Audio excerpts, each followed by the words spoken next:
सभी शिक्षक साथियों को नमस्कार। स्वागत है आप लोगों का आपके अपने चैनल टारगेट एजुकेशन में।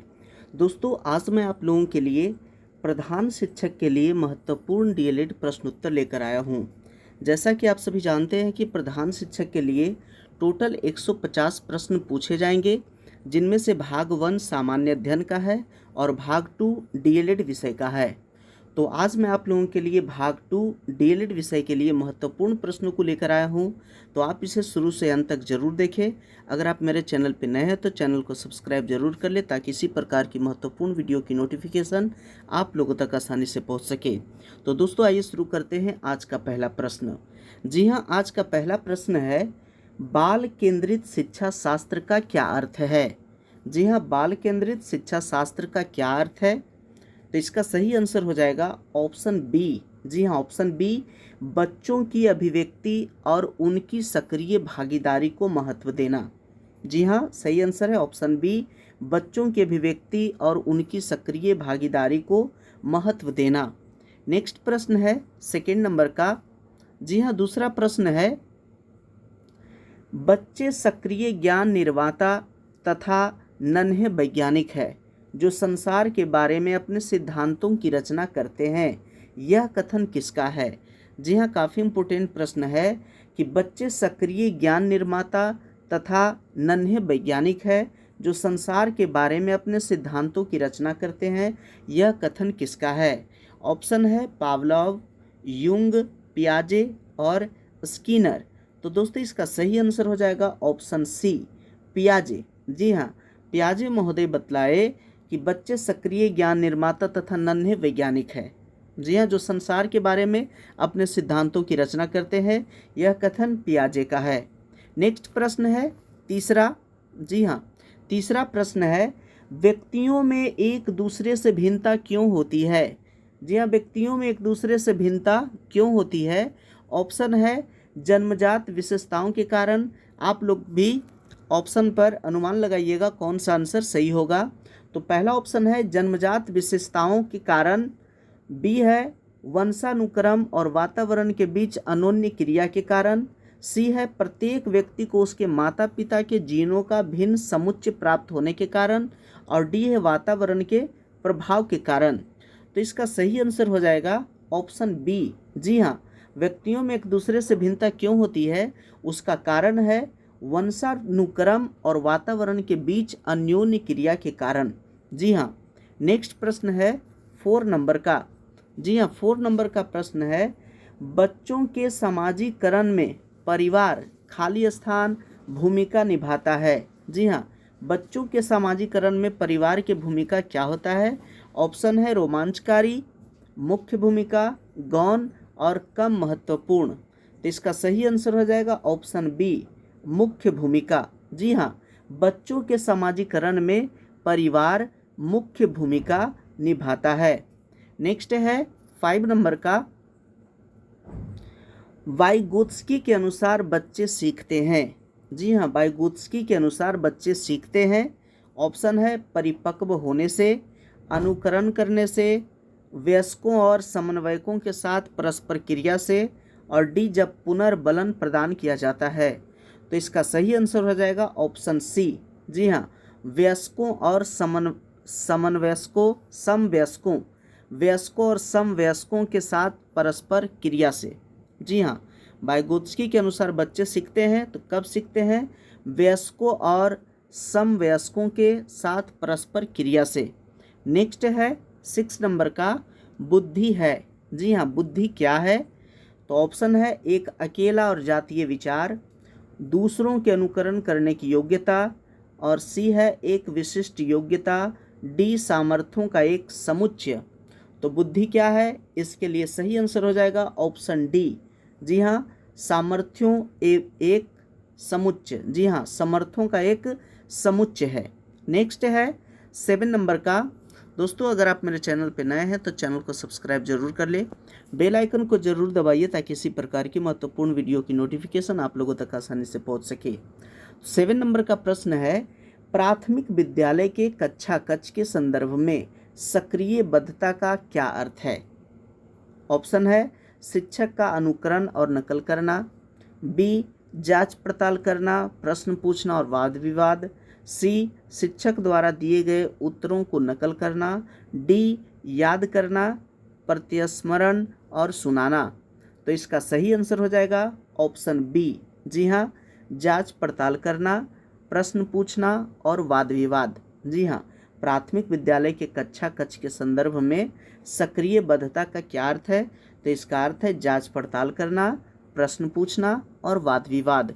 नेक्स्ट प्रश्न है 8 नंबर का। जी हाँ, 8 में दिया गया है विद्यालय कक्षा में समृद्ध भाषण परिवेश से तात्पर्य है। जी हाँ, विद्यालय कक्षा में समृद्ध भाषण परिवेश से क्या तात्पर्य है? तो इसका सही आंसर होगा ऑप्शन ए, बोलने, सुनने, पढ़ने लिखने के अधिक से अधिक अवसर प्रदान करना। जी हाँ, इसलिए सही आंसर होगा ऑप्शन ए। 9 नंबर का प्रश्न है, निम्नलिखित में से कौन सा एक वस्तुनिष्ठ प्रश्न है? जी हाँ, वस्तुनिष्ठ प्रश्न निम्नलिखित में से कौन सा है? ऑप्शन ए है लघु उत्तरात्मक प्रश्न, बी मुक्त उत्तर वाला प्रश्न, सी सत्य या असत्य और डी निबंधात्मक प्रश्न। तो दोस्तों, वस्तुनिष्ठ प्रश्न के अंतर्गत जो आता है वह है ऑप्शन सी, सत्य या असत्य। जी हाँ, सत्य असत्य और जो वस्तुनिष्ठ प्रश्न होते हैं वो संक्षिप्त रूप में पूछे जाते हैं। जैसे वस्तुनिष्ठ प्रश्न के अंतर्गत बहुविकल्पीय प्रश्न भी आते हैं और मिलान करने वाले प्रश्न आते हैं और साथ में साथ सत्य या असत्य वाले आते हैं। इसलिए यहाँ पे ऑप्शन है सत्य असत्य, यही वस्तुनिष्ठ प्रश्न है। नेक्स्ट है 10 नंबर का, बच्चों के भाषाई विकास में समाज की महत्वपूर्ण भूमिका होती है, यह विचार किसका है? जी हाँ, काफ़ी इम्पोर्टेंट प्रश्न है कि बच्चों के भाषाई विकास में समाज की महत्वपूर्ण भूमिका होती है, यह विचार किसका है? ऑप्शन ए है स्किनर, बी चाम्स्की, सी वाइगोत्स्की और डी पियाजे। तो इसका सही आंसर हो जाएगा ऑप्शन सी, वाइगोत्स्की। जी हाँ, समाज की बात जहाँ आवे उसका आंसर होगा वाइगोत्स्की। नेक्स्ट है 11 नंबर का, निम्नलिखित में से कौन सा विकास का संबंध है? जी हाँ, निम्नलिखित में से कौन सा विकास का संबंध है? विकास का संबंध कौन सा है? तो इसका सही आंसर हो जाएगा ऑप्शन ए। जी हाँ, सभी की विकास दर समान नहीं होती है। जी हाँ, सभी की विकास दर समान नहीं होती है, यही विकास का सिद्धांत है। बी ऑप्शन जो कहता है विकास हमेशा रेखीय होता है, तो यह रेखीय नहीं होता है, अरेखीय होता है, इसलिए यह बी गलत है। यह निरंतर चलने वाली प्रक्रिया नहीं है, इसलिए यह भी गलत है, क्योंकि जो है विकास जो है यह निरंतर चलने वाली प्रक्रिया है, तो ये ऑप्शन सी गलत है। डी विकास की सभी प्रक्रियाएं अंतः संबंधित नहीं होते हैं, यह भी गलत है, क्योंकि विकास की सभी प्रक्रियाएं अंतः संबंधित होते हैं, इसलिए ये तीनों ऑप्शन गलत है। ऑप्शन ए सही है, क्योंकि सभी विकास की दर, जो सभी की विकास की दर होती है वो एक समान नहीं होती है। नेक्स्ट है 12 नंबर का, ज्ञानात्मक पक्ष का अंतिम स्तर क्या होता है? जी हाँ, ज्ञानात्मक पक्ष का अंतिम स्तर क्या होता है? ऑप्शन है ज्ञान, संश्लेषण, मूल्यांकन, विश्लेषण। तो इसका सही आंसर होगा ऑप्शन सी, मूल्यांकन। जी हाँ, ज्ञानात्मक पक्ष का अंतिम स्तर मूल्यांकन है। ज्ञानात्मक स्तर को 6 भागों में बांटा गया है। ज्ञानात्मक स्तर को 6 भागों में बांटा गया है, ज्ञान, समझ, अनुप्रयोग, विश्लेषण, संश्लेषण और मूल्यांकन। और ये मूल्यांकन जो है ये अंतिम स्तर है, इसलिए इसका सही आंसर होगा ऑप्शन सी। जी हाँ, मूल्यांकन। नेक्स्ट है 13 नंबर का, बालक के व्यक्तित्व को प्रभावित करने वाला कारक क्या है? जी हाँ, बालक के व्यक्तित्व को प्रभावित करने वाला कारक क्या है? ऑप्शन है केवल अनुभव, केवल पर्यावरण, केवल वंशानुक्रम और डी है वंशानुक्रम व वातावरण। तो इसका सही आंसर होगा ऑप्शन डी। जी हाँ, ऑप्शन डी, वंशानुक्रम व वातावरण दोनों जो है बालक के व्यक्तित्व को प्रभावित करता है। नेक्स्ट है 14 नंबर का प्रश्न। जी हाँ, 14 नंबर में है, जब बच्चे की दादी उसकी माँ की गोद से लेती है तो बच्चा रोने लगता है। जी हाँ, जब बच्चे की दादी उसे उसकी माँ की गोद से लेती है तो बच्चा रोने लगता है। बच्चा किसके कारण रोता है, क्यों रोता है? इसका ऑप्शन है सामाजिक दुश्चिंता, संवेगात्मक दुश्चिंता, अजनबी दुश्चिंता, वियोग दुश्चिंता। तो दोस्तों इसका सही आंसर है ऑप्शन बी, संवेगात्मक दुश्चिंता। जी हाँ, बच्चे संवेगात्मक दुश्चिंता के कारण रोने लगता है। यहाँ देखिए, ब्रिजेज महोदय ने निष्कर्ष के आधार पर बताया कि 2 वर्ष की आयु तक के बच्चों में भय, क्रोध, प्रेम, पीड़ा आदि संवेगों का विकास हो जाता है। इसलिए बच्चे माँ के गोद से दादी की गोद में आने पर संवेगात्मक दुश्चिंता के कारण रोने लगता है।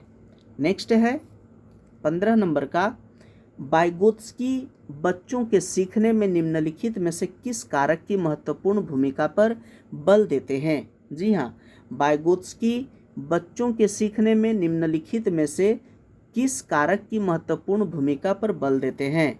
ऑप्शन है आनुवंशिक, नैतिक, शारीरिक या सामाजिक।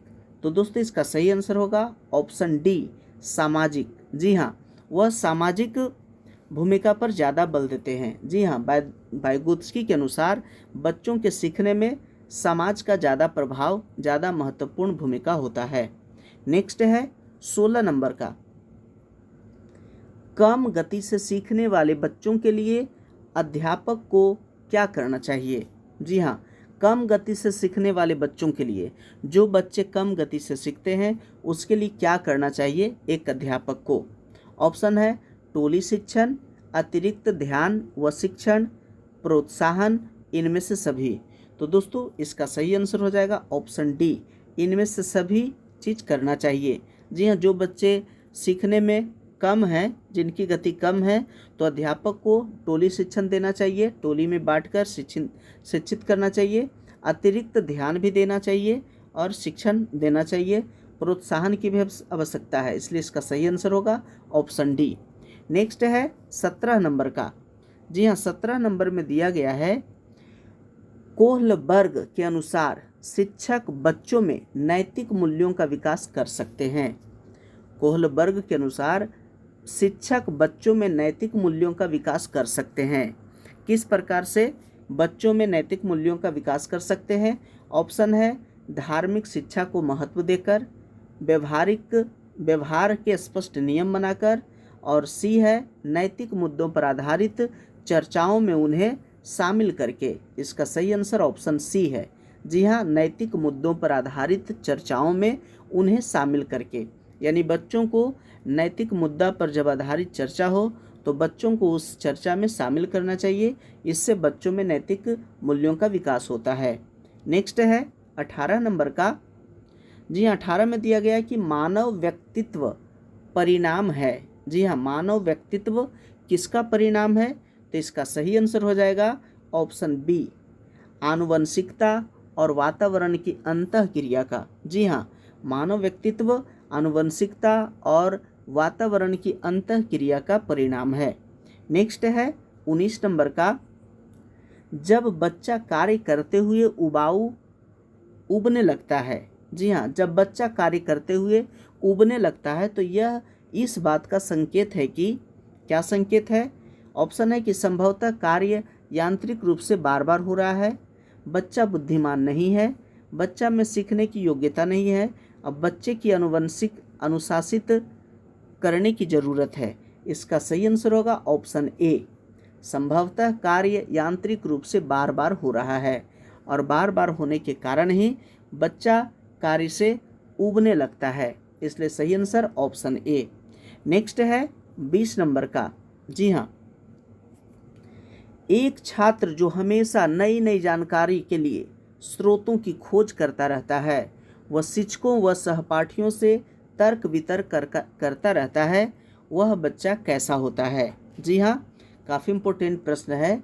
एक छात्र है जो हमेशा नई नई जानकारी के लिए स्रोतों की खोज करता रहता है, शिक्षकों व सहपाठियों से तर्क वितर्क करता रहता है, वह बच्चा कैसा होता है?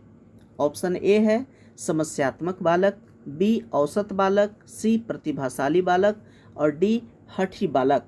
इसका सही आंसर होगा ऑप्शन सी प्रतिभाशाली बालक। जी हाँ, जो बच्चे नई नई जानकारी के लिए स्रोतों की खोज करता है, शिक्षक व सहपाठियों से तर्क वितर्क करता है, वह प्रतिभाशाली बालक होता है। नेक्स्ट है 21 नंबर का, पठन संबंधी विकार किससे संबंधित है? जी हाँ, पठन यानी कि पढ़ने संबंधी विकार को क्या कहते हैं? पठन संबंधी विकार किससे संबंधित है? ऑप्शन है डिसलेक्सिया, पठलेसिया, डिस्फजिया और रिडलक्सिया। तो इसका सही आंसर है ऑप्शन ए। जी हाँ, ये तीनों ऑप्शन जो है ये गलत है। सही आंसर है डिसलेक्सिया। जी हाँ, पठन संबंधी यानी पढ़ने संबंधी जो विकार होता है उसको डिसलेक्सिया कहते हैं। नेक्स्ट है 22 नंबर का, शिक्षा मनोविज्ञान के ज्ञान द्वारा बालकों के संबंध में कौन सी जानकारी प्राप्त करता है? शिक्षा मनोविज्ञान के ज्ञान द्वारा बालकों के संबंध में कौन सी जानकारी प्राप्त करता है? ऑप्शन है प्रवृत्ति व अभिरुचियों की जानकारी, आर्थिक स्थिति की जानकारी, परिवार की जानकारी, इनमें से सभी। तो दोस्तों इसका सही आंसर हो जाएगा ऑप्शन ए। जी हाँ, प्रवृत्ति व अभिरुचियों की जानकारी। जी हाँ, प्रवृत्ति एवं अभिरुचियों की जानकारी। नेक्स्ट है 23 नंबर का, मानव मन को प्रभावित करने वाला कारक क्या है? मानव मन को प्रभावित करने वाला कारक क्या है? ऑप्शन ए है व्यक्ति की अभिरुचियाँ, बी अभिक्षमताएं, सी वातावरण, डी इनमें से सभी। तो दोस्तों इसका सही आंसर है ऑप्शन डी। जी हाँ, मानव मन को प्रभावित करने वाला कारक इनमें से सभी है, क्योंकि व्यक्ति की अभिरुचि भी प्रभावित करता है, अभिक्षमताएं भी और वातावरण भी, इसलिए इसका सही आंसर ऑप्शन डी। नेक्स्ट प्रश्न है 24 नंबर का, बुद्धि लब्धि यानी कि IQ बराबर क्या होता है? बुद्धि लब्धि बराबर क्या होता है? तो इसका ऑप्शन है जी हाँ, औसत आयु, वास्तविक आयु, पारिवारिक आयु, इनमें से कोई नहीं। तो बुद्धि लब्धि का जो फॉर्मूला है IQ बराबर होता है मानसिक आयु बटा वास्तविक आयु गुने 100, इसलिए इसका सही आंसर है ऑप्शन बी। बुद्धि लब्धि का फॉर्मूला होता है मानसिक आयु बटा वास्तविक आयु गुने 100, इसलिए सही आंसर ऑप्शन बी। बुद्धि लब्धि ज्ञात करने का सूत्र विलियम स्टर्नबर्ग ने दिया 1912 ईस्वी में। जी हाँ, बुद्धि लब्धि का जो फॉर्मूला होता है मानसिक आयु बटा वास्तविक आयु गुने 100, इसका सूत्र जो दिए थे विलियम स्टर्नबर्ग 1912 ईस्वी में। नेक्स्ट है 25 नंबर का, और ये अंतिम प्रश्न है, मूल प्रवृत्तियाँ कैसी होती है? जी हाँ, मूल प्रवृत्तियाँ कैसी होती है? ऑप्शन ए जन्मजात, बी अर्जित, सी जन्मजात व अर्जित और डी इनमें से सभी। तो दोस्तों मूल प्रवृत्तियाँ जो होती है वह जन्मजात होती है, इसलिए सही आंसर होगा ऑप्शन ए। दोस्तों आशा करते हैं कि ये वीडियो आप लोगों को अच्छा लगा होगा। यदि अच्छा लगा तो लाइक और शेयर ज़रूर कीजिए। अगर आप मेरे चैनल पर नए हैं तो चैनल को सब्सक्राइब ज़रूर करें और साथ में बेल आइकन ज़रूर दबाइए, ताकि इसी प्रकार की महत्वपूर्ण वीडियो की नोटिफिकेशन आप लोगों तक आसानी से पहुंच सके। वीडियो देखने के लिए बहुत बहुत धन्यवाद।